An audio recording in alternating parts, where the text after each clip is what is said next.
And it's so important that we know floors are flat and static and hard and hold things up.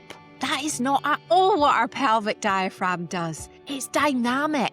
It moves, breathes and responds. It's rising and falling. It's coming down and opening with every breath, and it's coming in and rising with every exhale. It's just like this beautiful dance that's happening.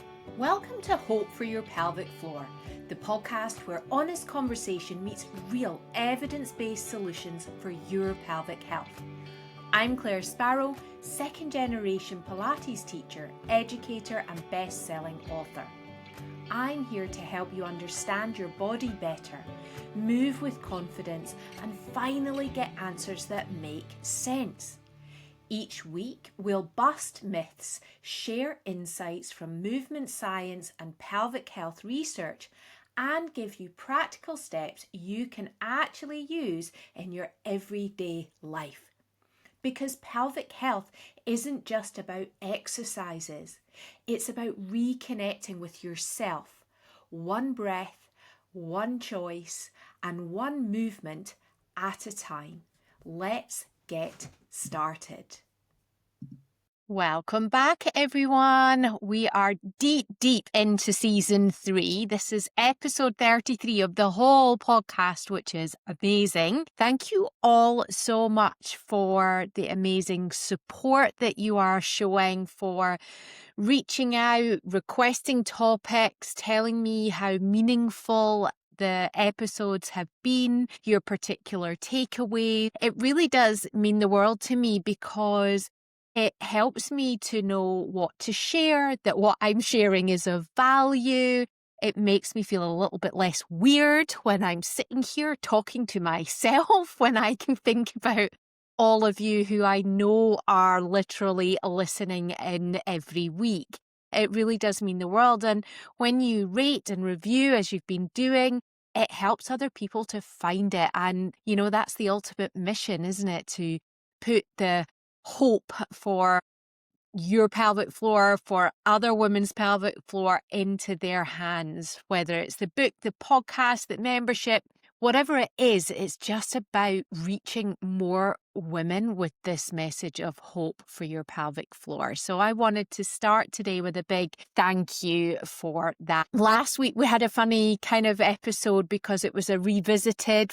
I re-released an episode of my old podcast with my amazing co-host, Sophie Rugg. And thank you for the feedback on that one. It was so much fun. You can listen to all the episodes of Reimagining You, the Pilates way. You can binge them in your spare time between listening to Hope for Your Pelvic Floor. There's a lot more where that one came from. But I was on holiday, and I decided to be on holiday to practice what I preach and take some really important rest and recuperation. It has been a hectic time, as many of you know, because I have shared a bit on the podcast already that I have been traveling. I've been in Scotland, I've been in America, I've been in China, I've been in Portugal recently. So there's been a lot going on alongside presenting and educating online and in person and running my studio. So when the October half term came round, I was ready for it. And so I took that time off. This week we're back on track with a new episode. And it's entitled, If It's Not a Floor, Why Do You Call It a Pelvic Floor? This is a big one, and it's a question I get asked actually more often than you might think. And most recently, I was asked this question by an incredible colleague in Portugal who asked this question. And it got me to thinking that maybe this is something I should cover in the podcast in a different angle, from a different perspective, because you all, if you've been listening, you already know it's not a floor. But why do I still call it a pelvic floor? And that's a really thoughtful question and a thoughtful answer. Actually, it's something that I've toiled with a lot over the years. So I thought, let's go ahead and share the thinking, the rationale, if you like, behind why I call it a pelvic floor still.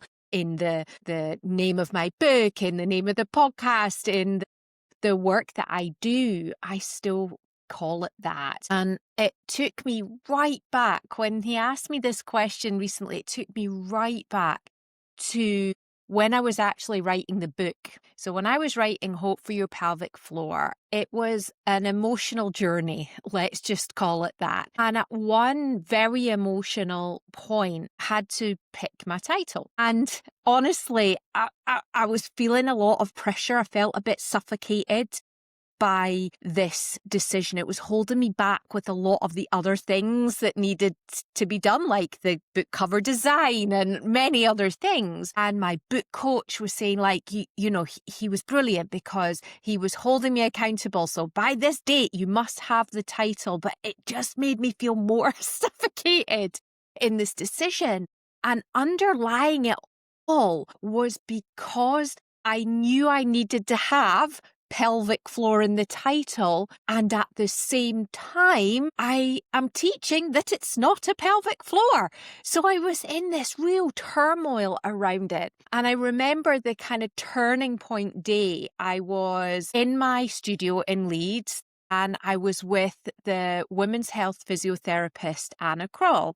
She was just such a great support to me throughout the whole process of pulling this book together. And I met with her. She gave beautiful quotes and references. She signposted me to things. And of course, we're good friends and we've worked together for a number of years. Most of the clients that shared their testimonials in the book also worked with Anna at some point. So we have this really strong bond and connection. So I said, I have to get a title for this book. And I'm sitting there in floods of tears saying, I think that it should be called Hope for Your Pelvic Floor. And here are all the reasons why I also don't think it should be called that. And what she and I both really believe strongly in is accessibility and getting this new information, this new perspective out there to women. And when I said to her all the other ideas of names that now just sound so not right, and we both felt that Hope for Your Pelvic Floor was it.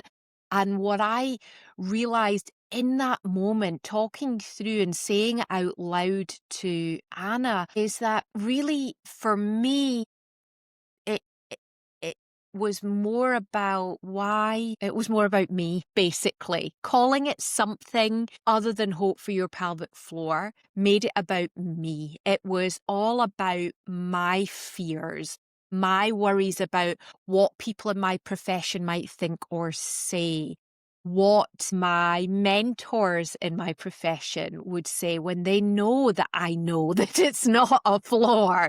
This ego, really, this kind of belief and this worry about what other people think. And when I realized that by calling it something other than Hope for Your Pelvic Floor, it was actually going to be more about me and less about the women that I hope to reach with the book.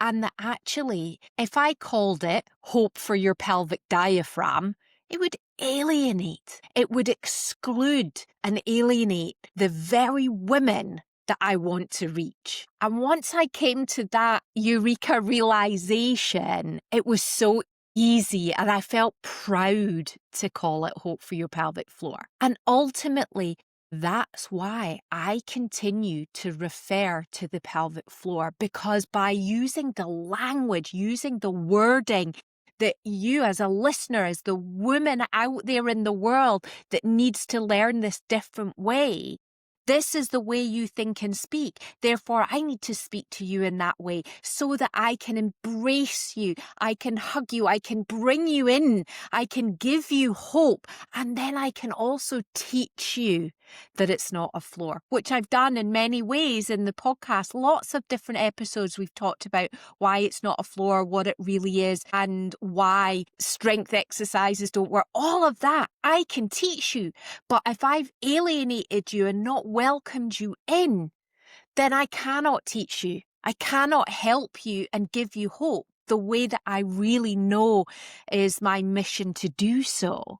So it's quite a crazy, long way round to say to you why I do call it a floor. I call it a pelvic floor because I want to gain your trust. I want to welcome you and let you know that I know where you're coming from. I understand your belief systems and why that is. And then I can help you to see another way, see that there is hope, see that you're not wrong. Your pelvic floor hasn't failed you. You've not failed it. That actually there's just a different perspective we've not looked at before. So while, broadly speaking, I call it the pelvic floor, the very first thing that I teach women is why it's not a floor, why it's a diaphragm, and why that diaphragm works so beautifully and in harmony with your breathing diaphragm. It's why the first concept of whole body pelvic health is breathing, because it's such an accessible way in to not just learning that it's a pelvic diaphragm, not a pelvic floor, but it gives you a quick win. It helps you feel like you have some control over your body again, that there is in fact hope for your pelvic floor, because it brings that right to you in that really simple beginning concept of breath and learning through breath that it's not a floor, that it's a diaphragm. A diaphragm is a beautiful, beautiful word for our pelvic floor, because we understand that a diaphragm moves, it responds, it breathes, it's dynamic, it's part of your bigger system, and it's not just some static base. And that is just so key. I think of that image, it's a pelvic diaphragm that is spontaneous. It spirals. There's no straight lines within it, just like there's no straight lines in our body. And I just love that as a metaphor. And maybe there's another better metaphor that we'll come to in the future. But right now, we come in with the idea of a pelvic floor, and we come out with the idea of a pelvic diaphragm, because, it is, I've said it before, and I'm like a broken record. And it's so important that we know floors are flat and static and hard and hold things up. That is not at all what our pelvic diaphragm does. It's dynamic. It moves, breathes, and responds. It's rising and falling. It's coming down and opening with every breath, and it's coming in and rising with every exhale. It's just like this beautiful dance that's happening, a choreography, if you like, in your body that just happens all the time. And sometimes it gets a little bit stuck, like a broken record. It's not quite carrying on in the way that it should. And that's where we can teach it and train it, retrain it in the whole body pelvic health method. The breath concept, honestly, it's like a light bulb going off when I teach that and introduce that to people that come on board with this method. In fact, there's a tiny, like a short mini class on YouTube that I introduced. It's completely free. Anybody can access it. And I introduced this little sequence to the Pelvic Health Cafe a few months ago, where at the beginning, I just taught some ways of helping the breath get into your body, which sounds so basic and ridiculous. But if you have congestion, for example, if you have tightness through your neck, through the front of your collarbones and your chest, through the back of your shoulders, if you feel really stiff and tense here, if you're pulling your belly button in, if you're clenching, all of these things are preventing the breath getting in. So I teach this little short seated sequence that you can do on your desk chair or dining room chair that will help you to really maximize getting your breath in. And I'll put the link to that below because I think it's really important that we understand if it's not a pelvic floor and it's a pelvic diaphragm, how are we going to stimulate that dynamic relationship between those diaphragms? Because then we get an instant, like I said before, you get that instant win, which I think is really important as well. And before we wrap up, the one other thing that I wanted to say about the pelvic floor, and hopefully I've made it really clear that I'm calling it a pelvic floor so you understand what I'm talking about, so that you can hear me, you can find me, and I can find you. But there's this really, and I'm not sure the origins of this quote, but it's a really good quote: what you imagine, you create. Now, if we're imagining that it's a flat floor, it's hard, it's solid, there's no holes in it, then that's kind of the way that we create our body. It's the way that we live in our body. It's the way that we ask our body to be. And it's just not accurate. So if we can get rid of that idea of it being the floor and think about, imagine it as a diaphragm. What you imagine, you create. If you just did that alone and you didn't go for my little YouTube class and you did nothing else, but if you just imagined it from this day on as a diaphragm instead of a floor, you will begin to feel the dynamism in it, the potential, the hope that's in it. And then as we wrap up this episode, this topic of hope, of the pelvic floor, it made me also reflect on the word hope. And sometimes I think the word hope even is used in a way almost like it's it's a wishful thinking or a passive description. And I actually see hope as the space that opens up when we truly understand our bodies. The potential. I was using that word before because I love that, the potential. There's inspiration there in both meanings of the word. And not only did I think about using pelvic floor in the title, I thought a lot about hope and what hope means to me. And to me, it's not passive at all. It's created.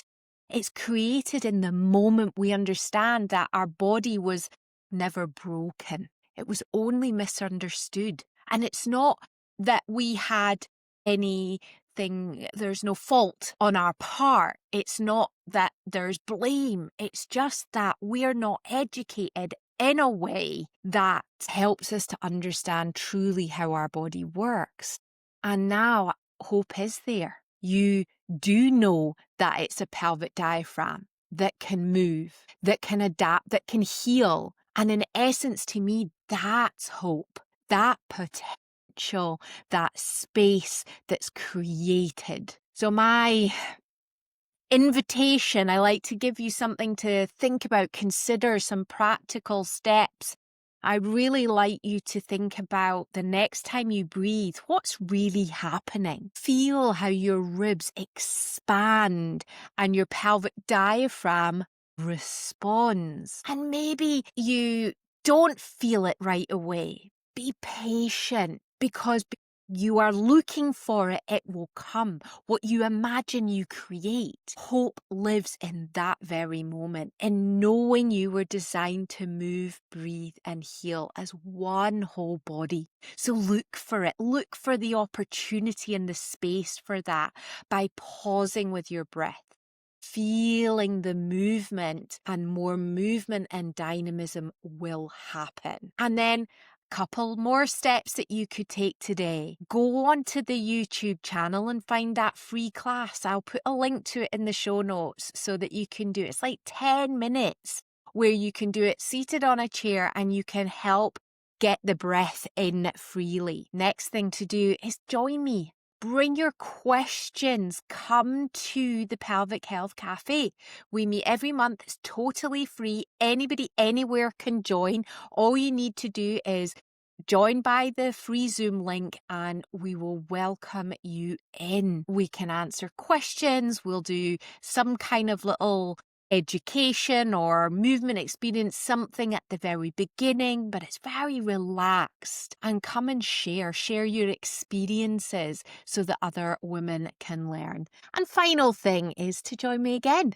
Join me next week in the podcast. In the meantime, please rate, review and share, and I will look forward to seeing you all next week. Bye everyone. Thank you for tuning in to Hope for Your Pelvic Floor. If this episode resonated with you, please subscribe, leave a review and share it with someone who needs it. It really does help more women find the hope they deserve. For deeper support, head over to wholebodypelvichealth.co.uk to explore the Whole Body Pelvic Health membership. You can ask for more from your pelvic floor and I'll be here, your voice of hope every step of the way.